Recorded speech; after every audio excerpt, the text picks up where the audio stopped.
Hey everybody, Chad here. So I wanted to share just a few kind of random thoughts, well not so random, on the events of today from the point of a storyteller, somebody who works in narrative a lot. Yeah, so take what you want. One of the things I always look at when stuff happens is like, what adds up and what's not adding up. And throughout the day, we're hearing a lot more stuff. And let me just say that right now, it's about 8 o'clock Pacific Standard Time. So I'm speaking to you based on the information I know from the news right now. So tomorrow, this may all be no sense. But what I know now is that a young man around the age of 28, Adam, who was living with his mother, who was a school teacher at this elementary school, we believe killed his mother and then went to the elementary school and killed like 26 people. And he had his brother, who was named Ryan's ID, so they went to Hoboken, New Jersey, found Ryan, who said that Adam had mental problems. So that's what we sort of know.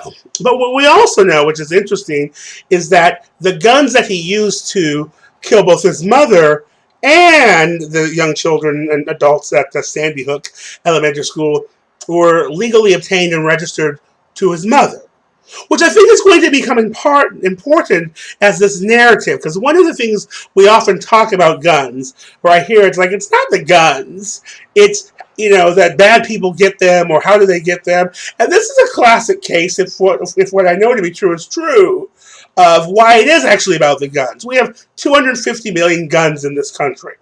We only have 310 million people. So, and if it's true that his brother knew that he had mental illness, you would assume that his mother, who lived with him, knew that he had some mental illness, and yet she had guns in her home. Guns that he used to kill her, and then take to kill her students. So I don't think it's hard to make a connection that when he was killing her and the students, that they were kind of the same thing. He didn't have an independent grudge with the students. And I know we don't like to talk ill about the dead, especially except although his mother is technically a victim.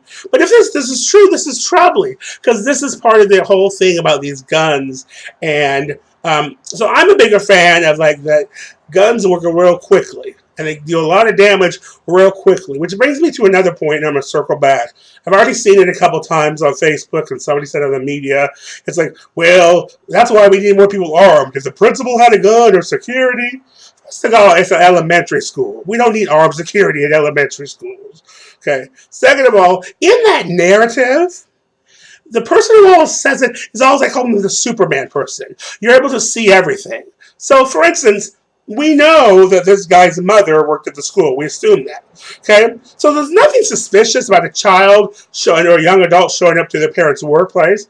My dad worked at the school. I was well known at his school as a kid. So there's nothing suspicious about that inherently. So this person getting on the grounds of the elementary school doesn't seem, wow, that's a big suspicion. Secondly, now I'm not a gun owner. Okay, and I've shot a rifle in Wyoming at my cousin's house. But I assume these guns are pretty quick. Like, bam, bam, bam, bam, bam, bam, bam, bam, bam. That was like 5 seconds and like 20 bams or something. So I don't think it takes, because if you're going to be the one committing the crime, you always have the element of surprise. So the fact that the principal being armed and having to run down the hallway and assess the situation and make sure they're going to shoot the shooter and not the kid or the teacher, I call BS. I call BS on this whole Superman complex, that if we had more guns and if there was a gun in every county and every church and every Piggly Wiggly, we'd have less shootings. Something is really wrong here. There's something wrong, and there's a disconnect between people and the faction of life. And I'm certainly this guy was troubled on a lot of levels, but a lot of people are troubled and don't take to shooting up, elementary schools and killing kindergartners. But we have to have the conversation, and the conversation needs to be ongoing. Because one of the things, and that's what Jay Carney said this morning, this is not the time. This is the time, if ever there was a time. As I said on my blog earlier, every year out here in Washington State, a kid drowns in the river. They say don't go in the river because it's high tide or whatever, not tide, but anyway. And so we always have this conversation. Or, it gets hot in the summer and we have a conversation about fire safety so there's no forest fires. We always have these conversations. The only thing we do with gun control is we're supposed to mourn. Well, these people are dead. The Bible says let the dead carry the dead. And basically, that just means they're already dead. They're going to be buried in mourning. If we could do anything, we would want to prevent it from happening. So if we had this conversation after Columbine or Virginia Tech or anything, perhaps this wouldn't be happening as much. The last thing I want to say in this kind of ramble thing, but I think some of it might make sense, is that when I say conversation, I don't just mean sitting around the table. Um, the gun lobby is very powerful. And, a lot of people are beholden to them in Congress because it takes so much money to get elected. And you take all this money. But they have a sense of me and you. They don't owe me anything. I don't owe them anything. So perhaps we need to have a groundswell. Instead of candlelight vigils, take to the streets. Make this a big defining issue.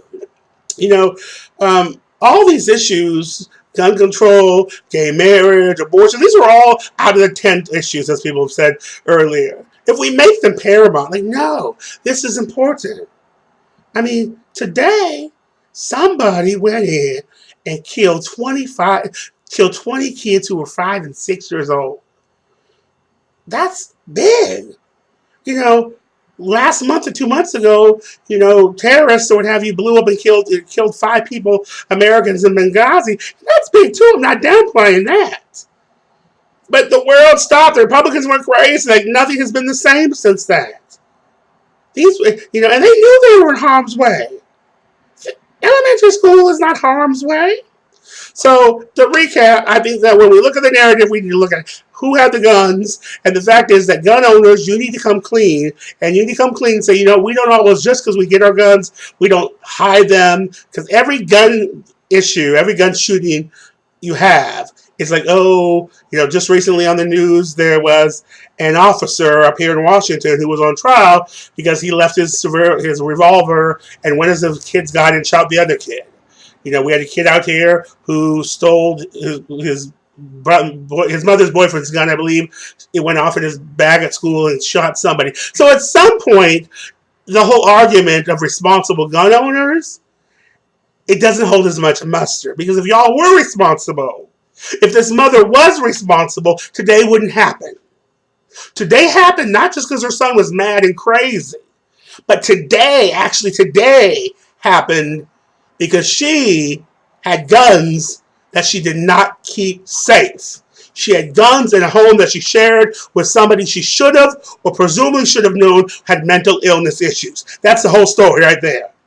You can say what you want, and I'm not talking ill of the dead, but those were her guns, which he used on her, and then he used on her issue or the people that she was in charge with. That's a conversation I would have if I had a child in that class. So how dare you as a teacher have guns and have guns with a crazy son? Maybe that's for a different day. We were way over my time limit. That's all I got for you today. Let me know your thoughts. Peace out.